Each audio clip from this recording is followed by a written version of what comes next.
જય શ્રી કૃષ્ણ.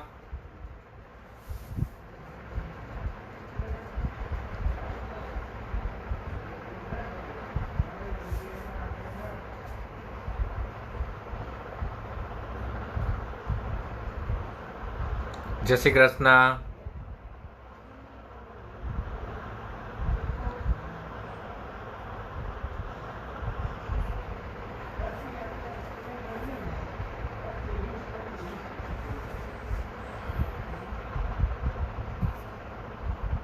જય શ્રી કૃષ્ણ.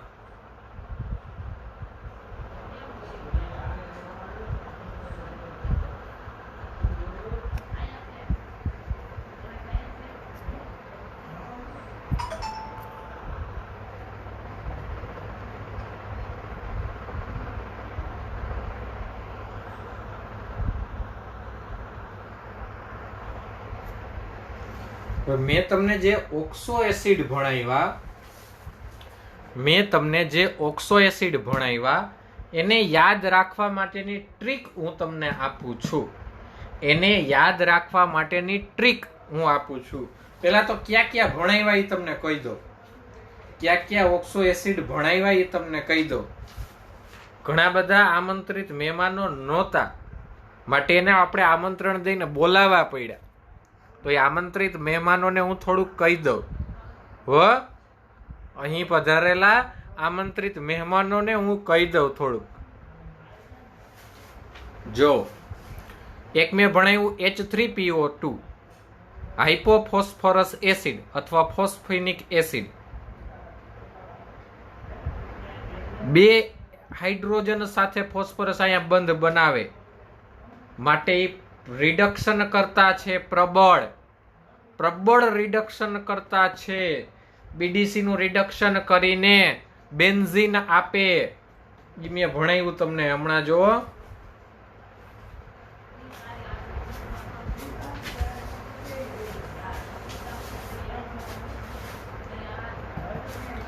અને આ ગુજકેટમાં પૂછાઈ ગયેલો પ્રશ્ન, બીડીસી ની H3PO2 સાથેની પ્રક્રિયાથી મળતી ઓક્સિડાઇઝ નિપજ બધાયનું ધોરવું.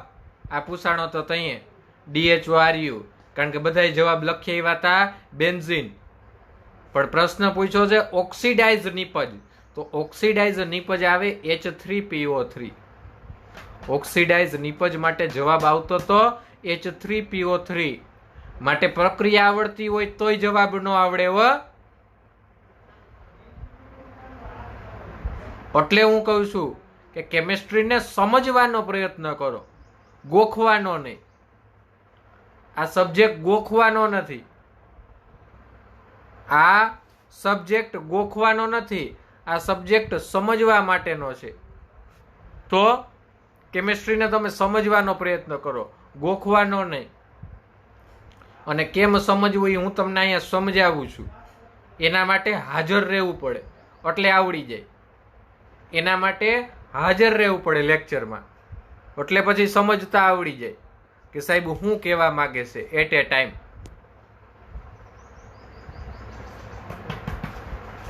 એના પછી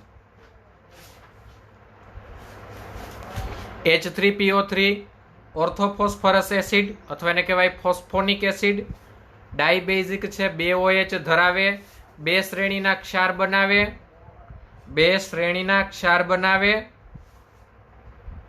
P ડબલ બોન્ડ O, એક P બોન્ડ H અને 2 P બોન્ડ OH બંધ. ત્યારબાદ ઓર્થોફોસ્ફોરિક એસિડ. એના પછી ઓર્થોફોસ્ફોરિક એસિડ કેવા છે? ટ્રાઇબેઝિક. 3 શ્રેણીના ક્ષાર બનાવે. P ડબલ બોન્ડ O અને 3 P બોન્ડ OH બંધ બનાવે. ઓકે.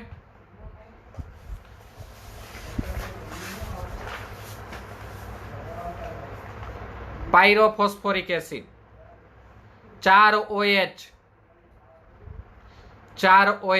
2 ડબલ બોન્ડ ઓક્સિજન સાથે અને P સાથે P વાયા ઓક્સિજન જોડાયેલું. જ્યાં વાયા હોય ત્યાં પાયરો લાગે. જ્યાં વાયા જોડાણ હોય ત્યાં પાયરો લાગે. ખાસ યાદ રાખવું. HPO3 મેટાફોસ્ફોરિક acid. મેટાફોસ્ફોરિક એસિડ જોવો, H3PO4 માંથી H2O દૂર થાય ત્યારે મેટાફોસ્ફોરિક એસિડ બને, અને મેટાફોસ્ફોરિક એસિડ બે સ્વરૂપે હોય. એક સાયક્લોટ્રાઈ મેટાફોસ્ફોરિક એસિડ સ્વરૂપે જોવો, આ એનું એક સ્વરૂપ.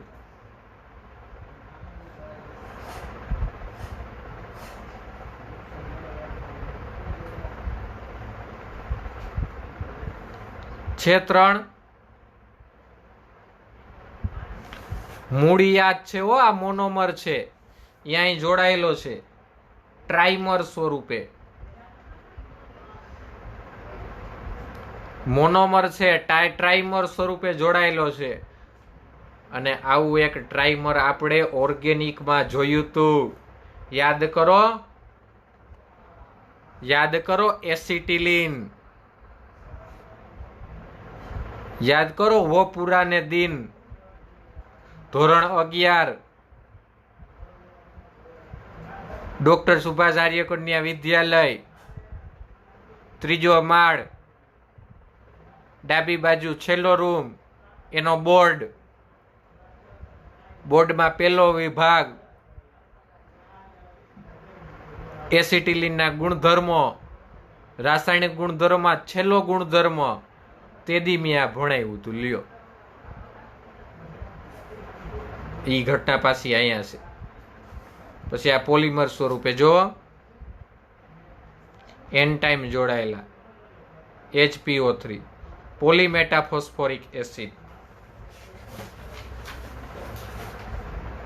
પછી પાયરોફોસ્ફરસ એસિડ અને હાઇપોફોસ્ફોરિક એસિડ.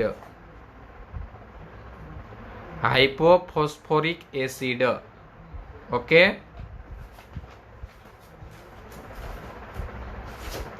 તો આ બધાને યાદ રાખવા માટે આપણે સરસ મજાની ટેકનિક બનાવી છે. આ બધાય ઓક્સો એસિડ છે, આ બધાય ઓક્સો એસિડ છે ફોસ્ફરસના. એને યાદ રાખવા માટે એક ટેકનિક બનાવી છે. એ ટેકનિક શું જોવો, આ બધાને યાદ રાખવા માટે આપણે એક ટેકનિક બનાવી છે. એ ટેકનિક શું જોવો, એ ટેકનિક કહું છું હો.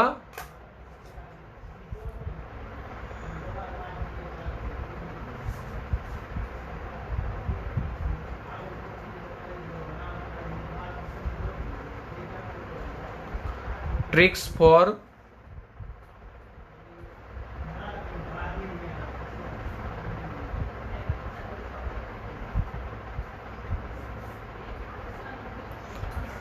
Four oxo acid of phosphorus.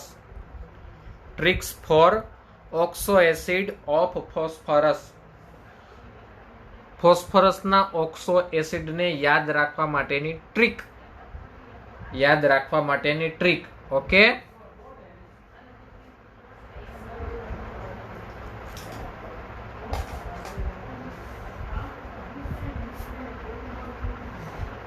Hello.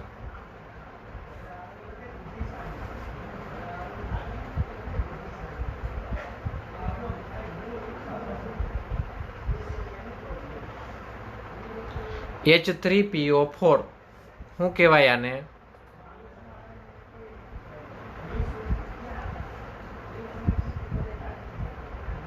Phosphoric acid. અથવા એને શું કહેવાય?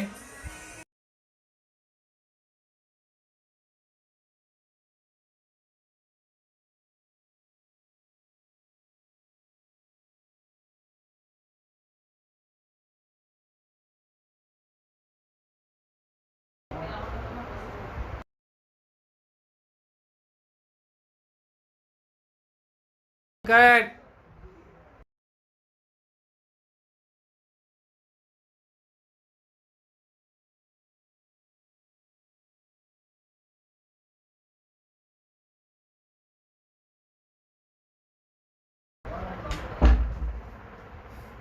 અથવા એને કહેવાય ઓર્થોફોસ્ફોરિક એસિડ.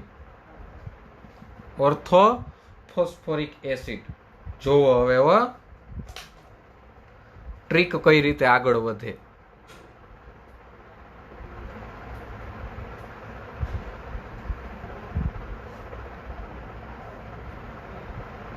ટ્રીક કઈ રીતે આગળ વધે? આમાંથી એક ઓક્સિજન ઘટાડું છે, આમાંથી એક ઓક્સિજન ઘટાડું, એક ઓક્સિજન ઘટાડ્યો, H3PO3 શું મળ્યો? ઓર્થોફોસ્ફરસ એસિડ અથવા ફોસ્ફોનિક એસિડ. રેડી?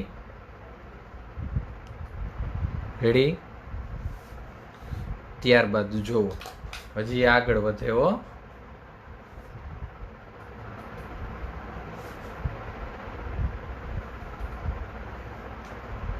હજી આ ટ્રીક આગળ વધે. આ H3PO3 માં હજી એક હું ઓક્સિજન ઘટાડું એટલે મને શું મળશે? શું મળશે મને? H3PO2. શું મળશે મને? H3PO2, જેને શું કહેશું આપણે?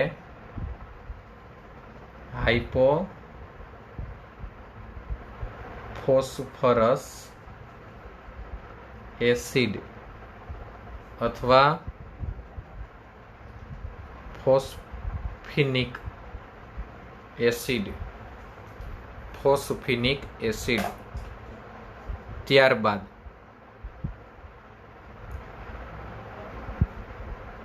H2O દૂર કર્યા. શું દૂર કર્યા? H2O. H3PO3 માંથી H2O દૂર કર્યા હો, તો શું મળશે? HPO2. તો શું મળશે? HPO2. એને કહેવાય મેટા ફોસ્ફરસ એસિડ. એને કહેવાય મેટા ફોસ્ફરસ એસિડ.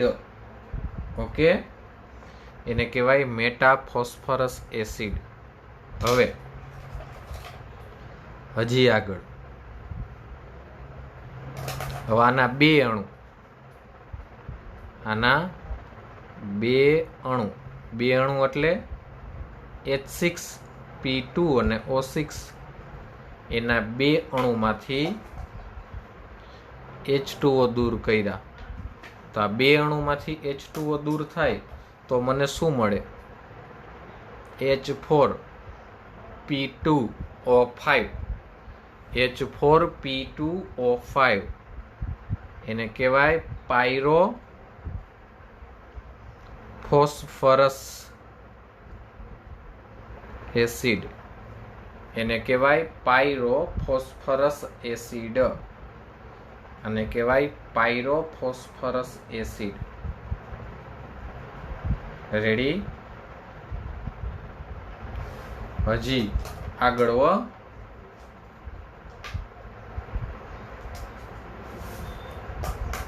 આમાં હજી આગળ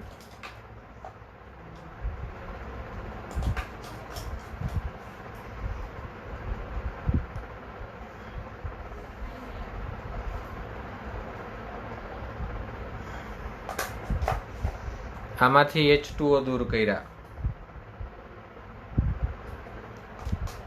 તો H2O દૂર કર્યા શું મળ્યું? HPO3. શું કહેશું? Meta phosphoric acid. શું કહેશું એને? Meta phosphoric acid.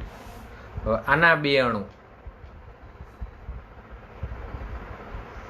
એના બે અણુ એટલે H6P2O8. એના બે અણુ એટલે H6P2O8. એમાંથી H2O દૂર કર્યા. ચાલો, મેં એમાંથી H2O દૂર કર્યા તો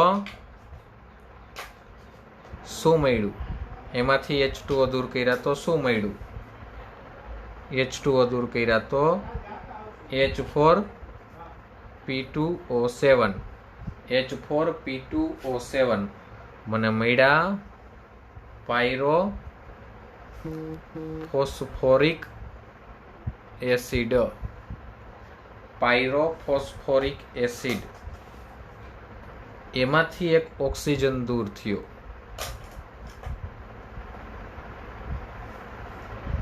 એમાંથી એક ઓક્સિજન દૂર થયો તો મળ્યા H4P2O6. H4P2O6 હાઇપોફોસ્ફોરિક acid. હાઇપોફોસ્ફોરિક એસિડ શું મળ્યું? હાઇપોફોસ્ફોરિક એસિડ.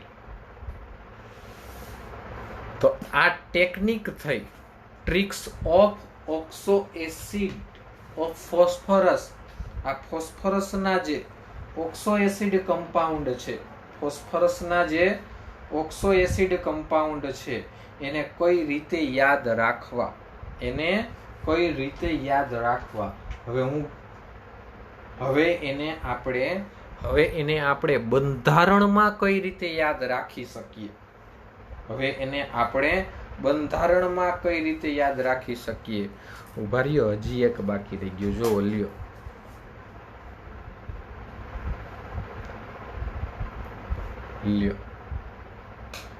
આમાં એક ઓક્સિજન ઉમેરતા, એક ઓક્સિજન ઉમેરો કરતા. ઉમેરો ક્યાંય કર્યો નતો. જો આમાં તો એક ઓક્સિજનનો ઉમેરો કર્યો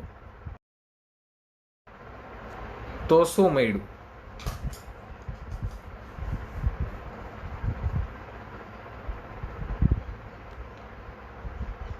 H3PO5. એક ઓક્સિજનનો ઉમેરો કર્યો તો શું મળ્યું? H3PO5 પેરોક્સી phosphoric acid. શું મળ્યું? Peroxy phosphoric acid.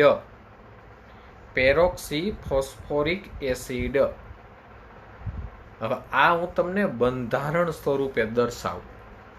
આ તો નામ આવી ગયા H3PO4 ફોસ્ફોરિક એસિડ. એમાંથી એક ઓક્સિજન દૂર થાય એટલે H3PO3.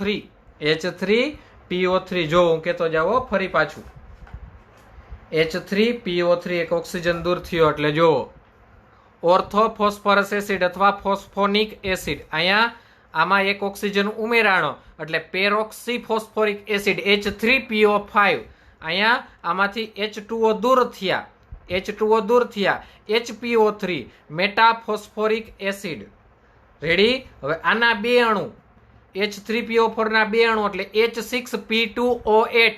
એમાંથી એક H2O દૂર થયો એટલે H4P2O7 પાયરોફોસ્ફોરિક એસિડ. આ પાયરોફોસ્ફોરિક એસિડમાંથી એક ઓક્સિજન દૂર કર્યો તો H4P2O6 હાઇપોફોસ્ફોરિક એસિડ. હાઇપોફોસ્ફોરિક એસિડ. ત્યારબાદ H3PO3 માં એક ઓક્સિજન દૂર કરો, H3PO2 હાઇપોફોસ્ફરસ એસિડ અથવા ફોસ્ફિનિક એસિડ. H3PO3 માંથી H2O દૂર કરો, HPO2 મેટાફોસ્ફરસ એસિડ. મેટાફોસ્ફરસ એસિડ. હવે એના બે અણુમાંથી H2O દૂર કરો, H4P2O5 પાયરોફોસ્ફરસ એસિડ. પાયરોફોસ્ફરસ એસિડ. તો આ ટ્રીક થઈ, આ એની ટેકનિક થઈ. હવે એના બંધારણ જોઈએ. હવે આના બંધારણ આપણે જોઈએ. હાલો,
હાલો, main structure H3PO4 phosphoric acid, H3PO4 phosphoric acid.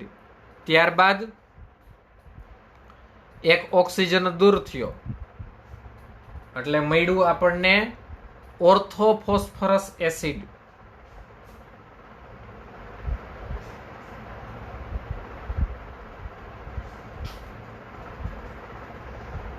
અથવા એને કહેવાય ફોસ્ફરસ એસિડ.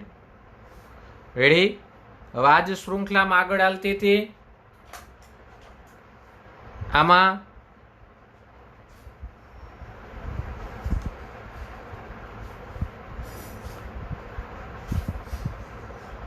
હવે આમાંથી એક ઓક્સિજન દૂર થતો હતો,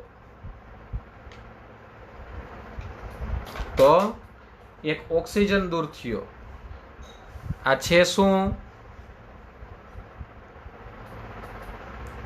H3PO3. આમાંથી એક ઓક્સિજન દૂર થયો એટલે મળશે H3PO2. ઓકે,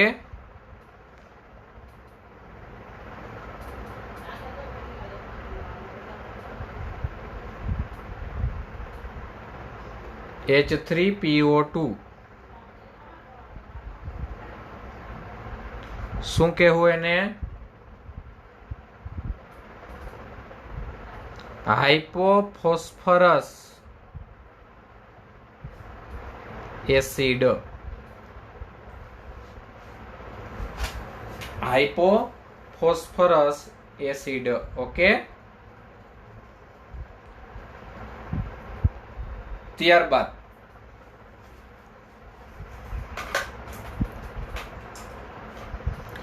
આમાંથી H2O દૂર થયા.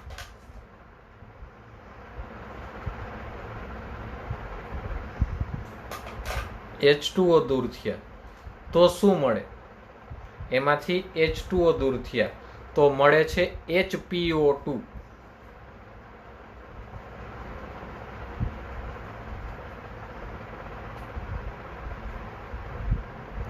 HPO2 મેટાફોસ્ફરસ acid.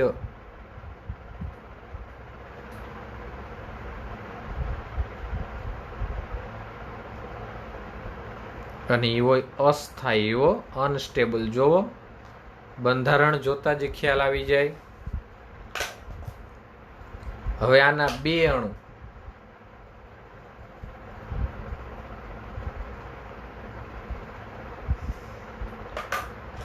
અણુ માંથી H2O દૂર થાય એટલે H6P2O6 માંથી બે અણુઓ દૂર થાય, સોરી, બે અણુમાંથી H2O દૂર થાય તો શું મળે? તો જો દોરી દઉં.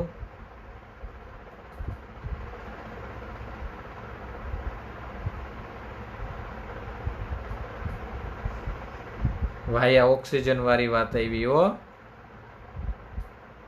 H4P2O5, H4P2O5,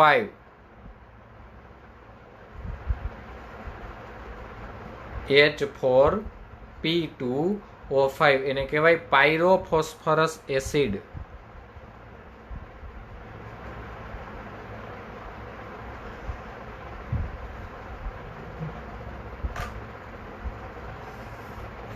એને કહેવાય પાયરોફોસ્ફરસ એસિડ.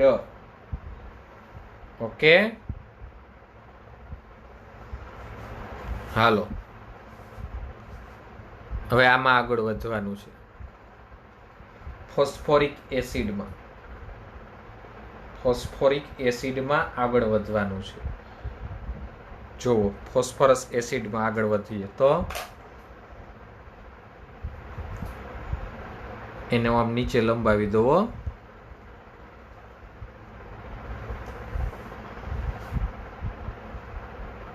હાલો, પેલું તો આમાં એક ઓક્સિજનનો ઉમેરો કરીએ. H3PO4 માં એક ઓક્સિજનનો ઉમેરો કરીએ તો મળતું structure double bond O,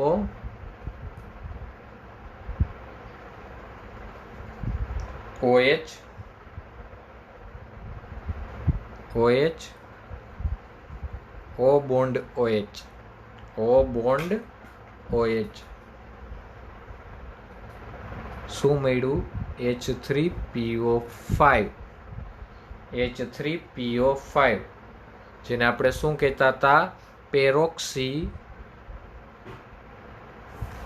phosphoric acid, જેને આપણે શું કહેતા હતા? પેરોક્સી ફોસ્ફોરિક એસિડ. ઓકે, હવે જો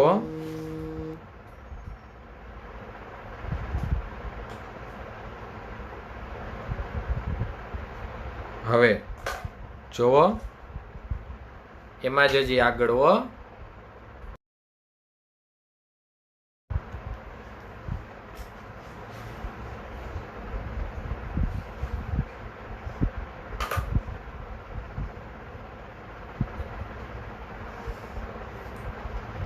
પાણીનો અણુ દૂર થાય. પાણીનો અણુ દૂર થાય. શું મળે? જો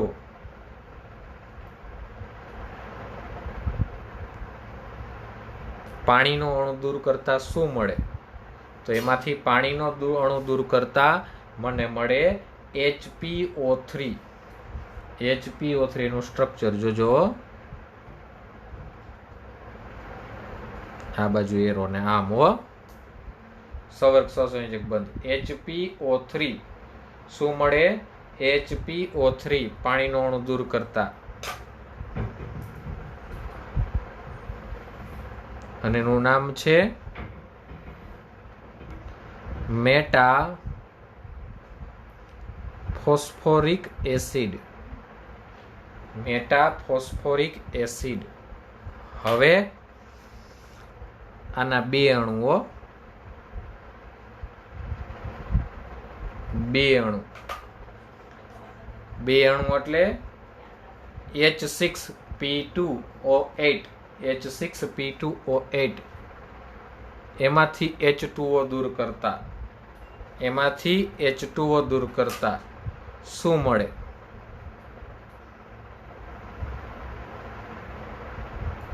OH, O double bond O, OH, OH એટલે H4P2O7, H4P2O7, જેને આપણે શું કહેતા હતા? પાયરો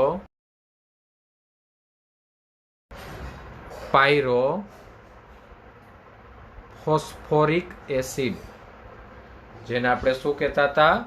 પાયરોફોસ્ફોરિક એસિડ. હજી એમાંથી એક ઓક્સિજન દૂર થાય. પાયરોફોસ્ફોરિક એસિડમાંથી એક ઓક્સિજન દૂર થાય તો શું મળે? તો જો એનું સ્ટ્રક્ચર દોરી દો. એક ઓક્સિજન દૂર કર્યો એટલે એ વાયા વયું ગયું. વાયા હતું એ વયું ગયું. જુઓ, એ ઓક્સિજન તમે દૂર કરી દીધો તો શું મળ્યું? H4P2O6, H4P2O6 હાઇપોફોસ્ફોરિક acid. શું મળ્યું? હાઇપોફોસ્ફોરિક એસિડ. હાઇપોફોસ્ફોરિક acid HPO3. HPO3 ને સાયક્લિક રીતે જોડતા હતા અને આપણને મળતું હતું શું? H3P3O9. એમાં ક્યાંય છે નહીં ઓમાં, તોય તો સાયક્લિક રીતે જોડતા હતા. એ જો જોડી દો. એ બંધારણ તમને અહીંયા દોરી દઉં છું. Double bond O, OH via oxygen.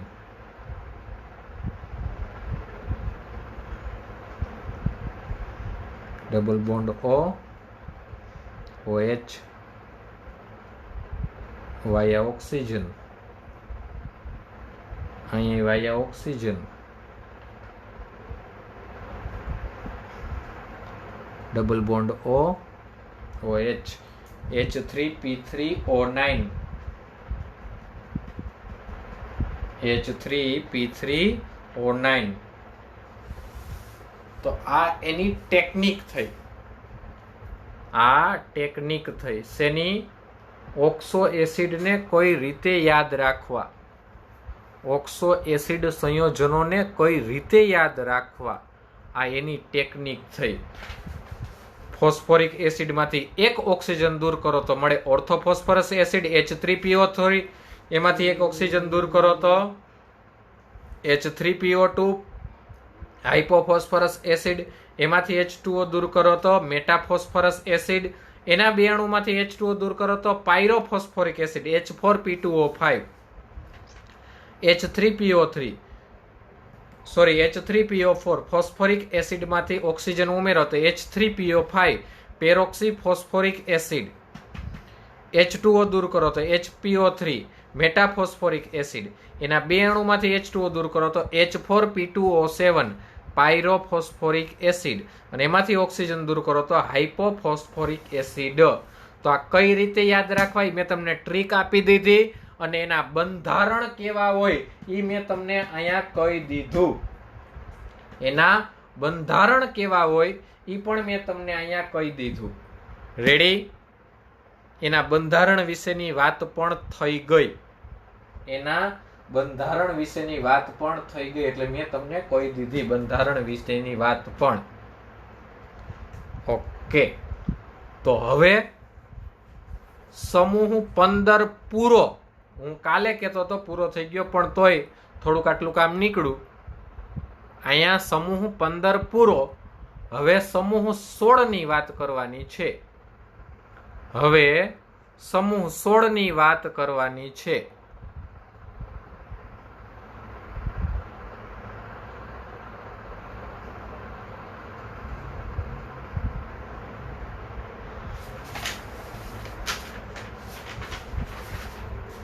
હાલ કેની વાત કરવાની છે? હવે સમૂહ 16 ની વાત મારે જે હવે કરવાની છે, વાત કરવાની છે સમૂહ 16 માટેની. ઓકે, આ જે વાત હતી એ પૂરી. હવે જે મારે વાત કરવાની છે એ સમૂહ 16 માટેની કરવાની છે. તો એક PDF તમને મોકલી જ દેવામાં આવી છે.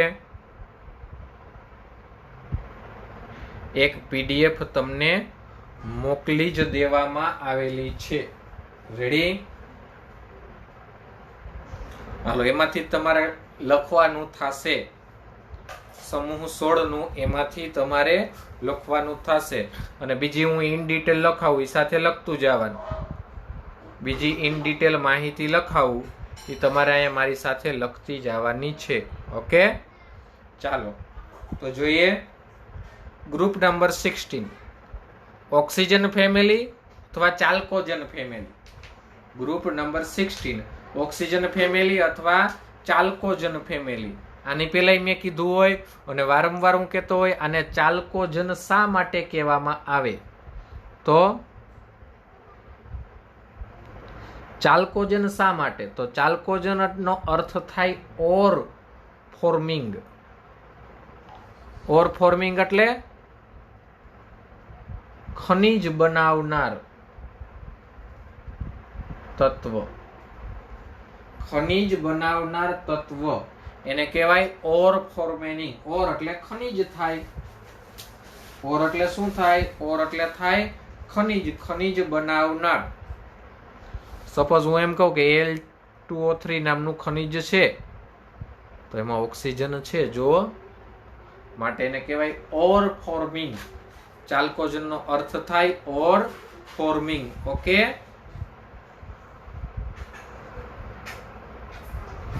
હાલો યાદ રાખવા તો સૌથી હેલા ઓ સલમા સેલુ ટેલુ પોલો. ઓ સલમા સેલુ ટેલુ પોલો લીવર. ઓ સલમા સેલુ ટેલુ પોલો liver. Oxygen, sulphur, selenium. Oxygen, sulphur, selenium.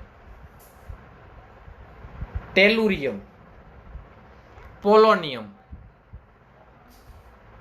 લિવરમોર્મિયમ. Tellurium, polonium, livermorium. Okay, oxygen, sulphur, selenium, tellurium, polonium ને લિવરમોર્મિયમ. આ સમૂહ 16 ના તત્વો છે. આ બધા કોણ છે? સમૂહ 16 ના તત્વો. તો હવે એની ઇલેક્ટ્રોન રચના તો અહીંથી જોતા એક વસ્તુ તમને આમ ખ્યાલ પડી જવી જોઈએ કે એની સામાન્ય ઇલેક્ટ્રોન રચના શું થાય. સામાન્ય ઇલેક્ટ્રોન રચના શું થાય તો જોવો, જોતા વેત જ આપણને ખબર પડી જાય કે એની સામાન્ય ઇલેક્ટ્રોન રચના થાય NH2NP4. એની સામાન્ય ઇલેક્ટ્રોન રચના શું થશે? NH2NP4 પ્રકારની. એની સામાન્ય ઇલેક્ટ્રોન રચના શું થશે? NH2NP4 પ્રકારની થશે. ઓક્સિજન એટલે He, 2S2 2P4, 2 ને 2 4, 4 ને 4 8.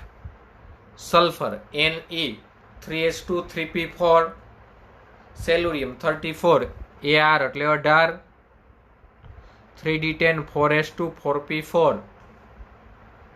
Tellurium 52, krypton 36, 4D10 5S2 5P4. હવે એના પછી પોલોનિયમ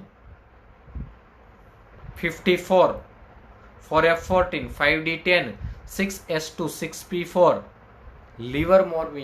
લિવરમોર્મિયમ રેડોન 86,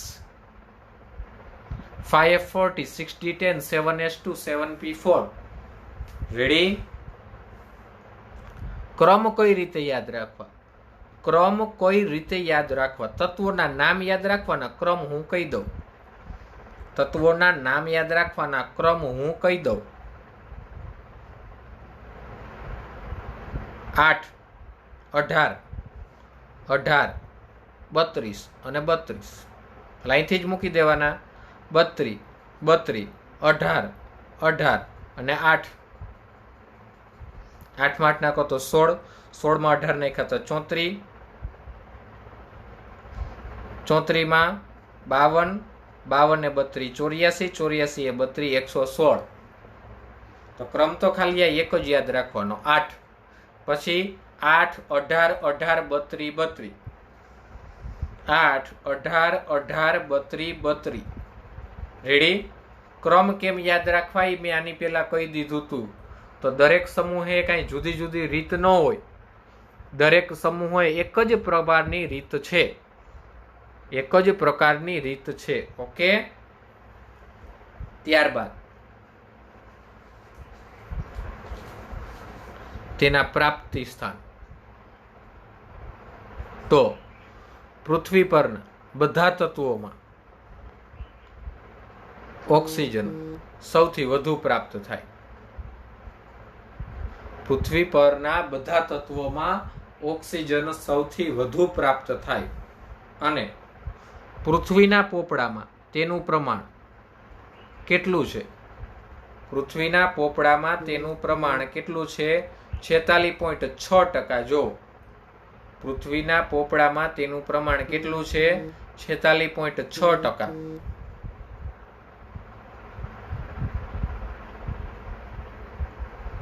અને શુષ્ક હવામાં તેનું પ્રમાણ નિયર અબાઉટ 21%. Near about 21%. 20.964. 20.964 એટલે નિયર અબાઉટ 21%. તો ઓક્સિજન ક્યાંથી મળ્યો? પૃથ્વીના બધા તત્વોમાં ઓક્સિજન સૌથી વધુ પ્રમાણમાં, પૃથ્વીના પોપડામાં 46.6% અને શુષ્ક હવામાં તેનું પ્રમાણ 20.964%. વોલ્યુમ બાય વોલ્યુમ, એ ભૂલાય નહીં. કદથી વોલ્યુમ બાય વોલ્યુમ કદથી આપેલું છે. કદથી આપેલું છે. ઓકે, હાલો, ત્યારબાદ સલ્ફરની વાત.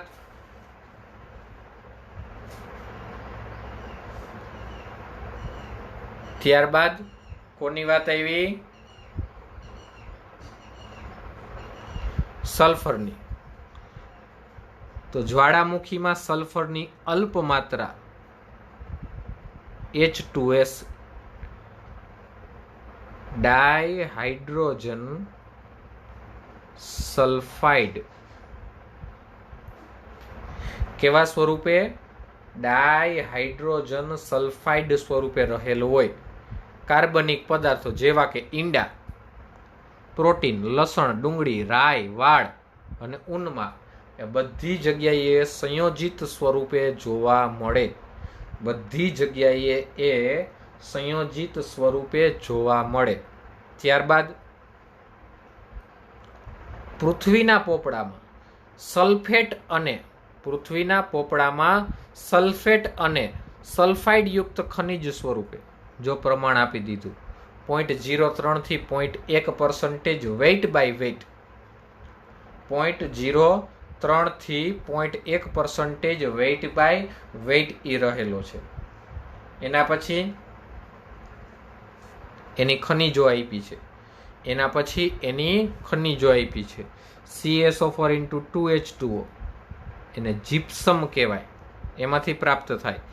BaSO4 બેરાઇટ કહેવાય.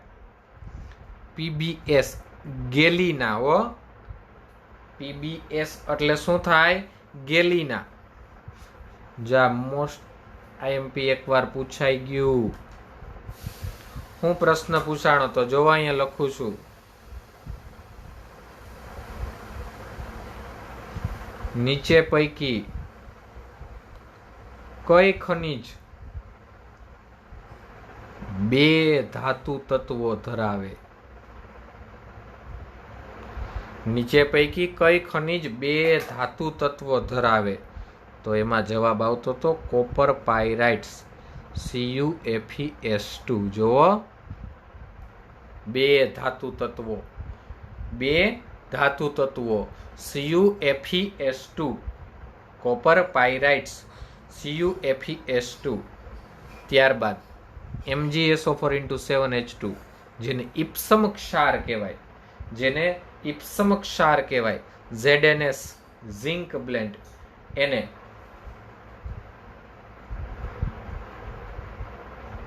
વુડ્ઝાઇટ પણ કહે છે.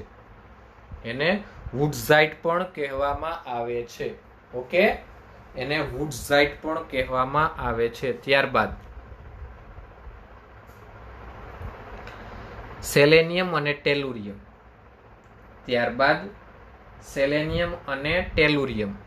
પૃથ્વીના પોપડામાંથી સેલેનિયમ અને ટેલુરિયમ ધાતુ સંયોજિત અવસ્થામાં સેલેનાઇડ અને ટેલ્યુરાઇડ, સંયોજક અવસ્થામાં સેલેરાઇડ અને ટેલ્યુરાઇડ તરીકે મળે છે. દાખલા તરીકે જો આવું હોય, આવું એટલે કેવું? HgTe આવું હોય, HgTe તો એને કહેવાય મર્ક્યુરી ટેલ્યુરાઇડ. અને જો આવું હોય Cu2SC તો એને કહેવાય કોપર સેલેનાઇડ. તો સેલેનિયમ અને ટેલુરિયમના ધાતુ સાથે સંયોજિત અવસ્થામાં એના સ્વરૂપો પૃથ્વીના પોપડામાંથી મળે છે. સંયોજિત અવસ્થામાંથી તેના સ્વરૂપો પૃથ્વીના પોપડામાં ખનિજમાંથી પ્રાપ્ત થાય છે. ત્યારબાદ પોલોનિયમ.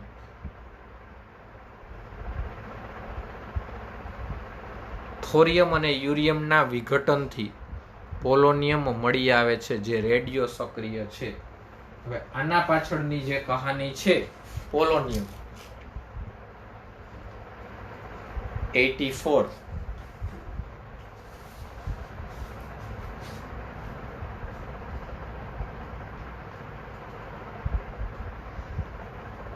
એ પોલોનિયમની જે કહાની છે એટલે એ આપણા ગ્રુપનું નામ. આપણા ગ્રુપનું નામ શું છે?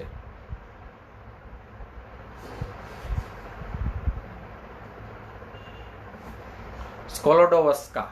તો સ્કોલોડોવસ્કા એક બેનનું નામ છે. સ્કોલોડોવસ્કા એક બેનનું નામ છે જેને લોકો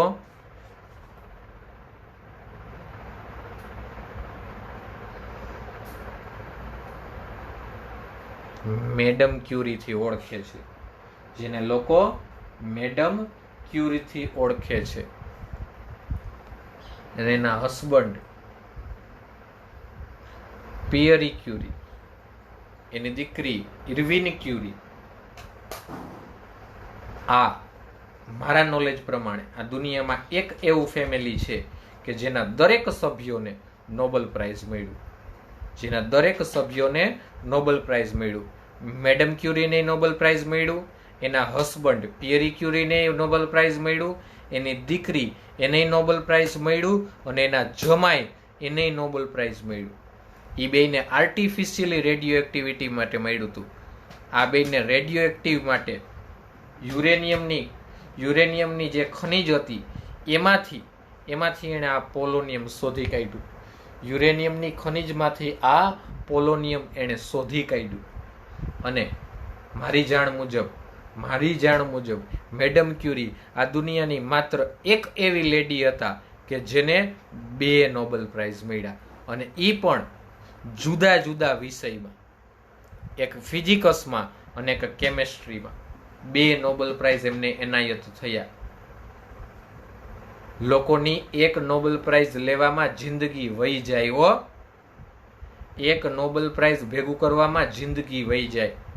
અને 2 નોબેલ પ્રાઇઝ મેડમ ક્યુરીને 2 નોબેલ પ્રાઇઝ મળ્યા. અને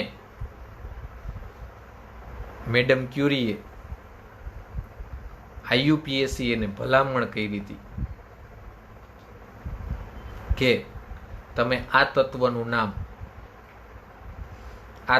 નામ મારા દેશની યાદમાં, પોલેન્ડ દેશની યાદમાં એનું નામ પોલોનિયમ રાખજો. એનું નામ શું રાખજો? પોલોનિયમ રાખજો. એમ કાંઈ હું ને તમે કહી દઈ અને નામ રાખી દઈએ એવું ન હોય હો. મેડમ ક્યુરીએ તો એનું સંશોધન કર્યું હતું. મેડમ ક્યુરીએ એનું સંશોધન કર્યું હતું. તોય જોવો એણે રિક્વેસ્ટ કરી. એમ તમે કયો એમ નામ રાખી દે નહીં. મેડમ ક્યુરીએ તો એનું સંશોધન કર્યું હતું તોય એને રિક્વેસ્ટ કરી. અને જે દર 4 વર્ષે IUPAC ની સંગઠન ભરાય એમાં પછી આનું નામ પોલોનિયમ રાખવામાં આવ્યું. અને આમાં નકર તો બાધી પડે, ઘરે ઘરે ફૂઈબા થઈ જાય. જો 103 નંબરના તત્વમાં બાધી પડ્યા હતા. 103 નંબરનું તત્વ રશિયા વાળા કહેતા હતા કે આ અમે શોધ્યું. તેનું નામ કુર્ચોટેરિયમ રાખો. અમેરિકા વાળા કે અમે શોધ્યું, એનું નામ રુથરફોર્ડનિયમ રાખો.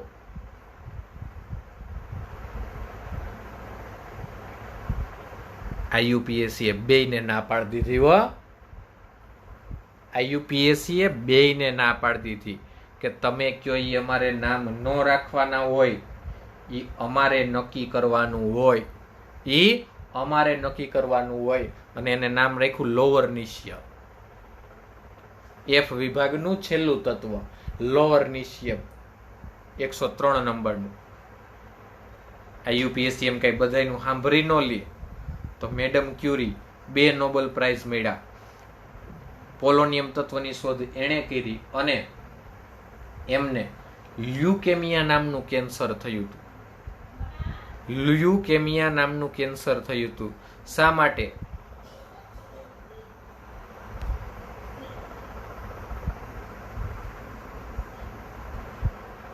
લ્યુકેમિયા નામનું કેન્સર થયું હતું. શા માટે લ્યુકેમિયા નામનું કેન્સર થયું? તો કે તે એની સાથે જ આ જે કમ્પાઉન્ડ હતા રેડિયો એક્ટિવ એની સાથે જ રહેતા હતા.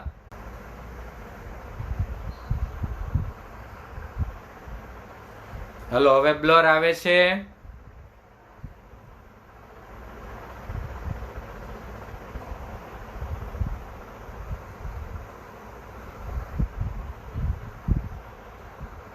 બ્લર આવે છે કે ક્લિયર?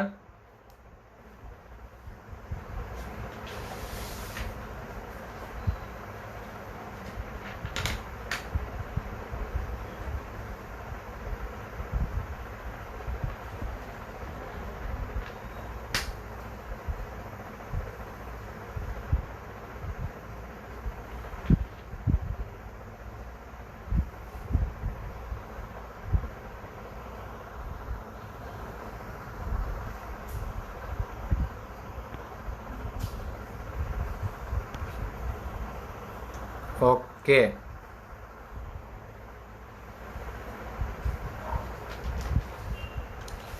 તો મેડમ ક્યુરીને લ્યુકેમિયા નામનું કેન્સર થયું.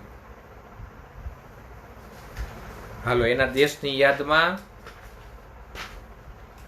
આ તત્વનું નામ રાખવામાં આવ્યું પોલોનિયમ. એ થોરિયમ અને યુરિયમના વિઘટન દરમિયાન પોલોનિયમ મળી આવે, જે રેડિયો એક્ટિવ છે, પીળા પંખાવાળું, જે રેડિયો એક્ટિવ છે. ત્યારબાદ લિવરમોરિયમ, સમૂહ 16 નું છેલ્લું તત્વ. આ તમારી ચોપડીમાં ક્યાંય નથી, પણ મેં તમને માહિતી માટે આપેલું છે, એટલે મૂંઝાવું નહીં. લિવરમોરિયમ આ સમૂહનું એકમાત્ર સંશ્લેષિત તત્વ. સંશ્લેષિત તત્વ એટલે ઇન લેબ બનાવેલું. સંશ્લેષિત તત્વ એટલે ઇન લેબ બનાવેલું. જે તત્વોને લેબમાં બનાવ્યા હોય એને સિન્થેસાઇઝ એલિમેન્ટ કહેવાય, અથવા એને મેન મેડ એલિમેન્ટ કહેવાય. એનું સંશ્લેષણ કઈ રીતે કરવામાં આવ્યું? તો લેડ ઉપર ક્રિપ્ટોનનો મારો ચલાવવામાં આવ્યો. લેડ ઉપર ક્રિપ્ટોનનો મારો ચલાવવામાં આવ્યો. આ તમે ફિઝિક્સમાં ભણશો હો. આ બધી વાત તમે ફિઝિક્સમાં ભણશો. તમારે ફિઝિક્સમાં એક ચેપ્ટર આવશે જેનું નામ હશે ન્યુક્લિયર કેમેસ્ટ્રી. એ તમે ફિઝિક્સમાં ભણશો. એ ન્યુક્લિયર કેમેસ્ટ્રીનો તમારે અભ્યાસ કરવાનો થશે. શેમાં? તો કે ફિઝિક્સમાં. ઓકે, તો જોવોજી, લેડ ઉપર ક્રિપ્ટોનનો મારો ચલાવવામાં આવ્યો. તો મને જોવો, 118 નંબરનું તત્વ, 118 નંબરનું તત્વ ઓગ્નેશન મળ્યું. આ ઓગ્નેશનનું તરત વિઘટન થયું અને મળી ગયું લિવરમોરિયમ. ઓગ્નેશનનું તરત વિઘટન થયું અને મળ્યું લિવરમોરિયમ. શેના વિઘટનથી? ઓગ્નેશનના વિઘટનથી તરત આપણને શું મળ્યું? લિવરમોરિયમ નામનું તત્વ. ઓકે, અને એના ઘણા બધા સમસ્થાનિકો છે. પણ આ સમસ્થાનિકો પૈકી એનો એક સ્થાયી સમસ્થાનિક યા છે 289 લિવરમોરિયમ 116. 289 લિવરમોરિયમ 116 આ એનો સ્થાયી સમસ્થાનિક છે, અને એનો અર્ધ આયુષ્ય સમય T1/2 53 મિલિસેકન્ડ છે. હવે T1/2 શું છે એ અત્યારે તમને નહીં સમજાય. એ જ્યારે હું 12મામાં તમને ભણાવીશ રેડિયો કેમેસ્ટ્રી, 12મામાં જ્યારે હું તમને રેડિયો કેમેસ્ટ્રી ભણાવીશ ત્યારે તમને સમજાશે કે આ T1/2 શું છે. આ T1/2 શું છે?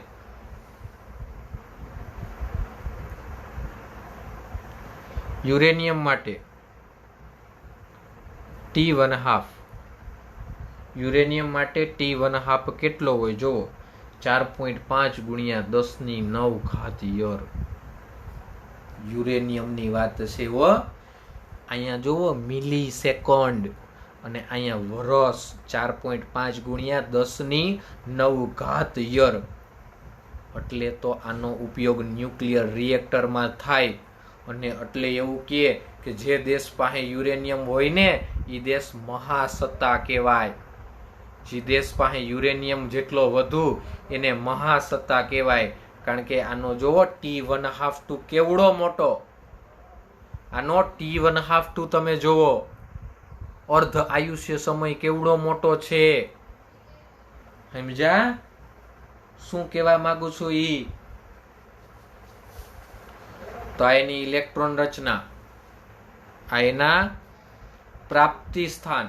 પેલા ઇલેક્ટ્રોન રચના જોઈએ, પછી જોયું એના પ્રાપ્તિ સ્થાન, ત્યાર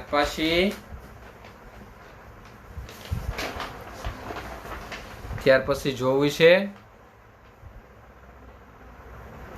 પણ લગભગ 1 જ મિનિટની વાર છે.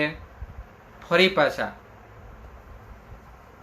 5 મિનિટમાં, ફરી પાછા 5 મિનિટમાં લાઈવ મળીએ છીએ ઇન્સ્ટાગ્રામમાં. જુઓ 5 જ મિનિટમાં ફરી પાછા મળીએ.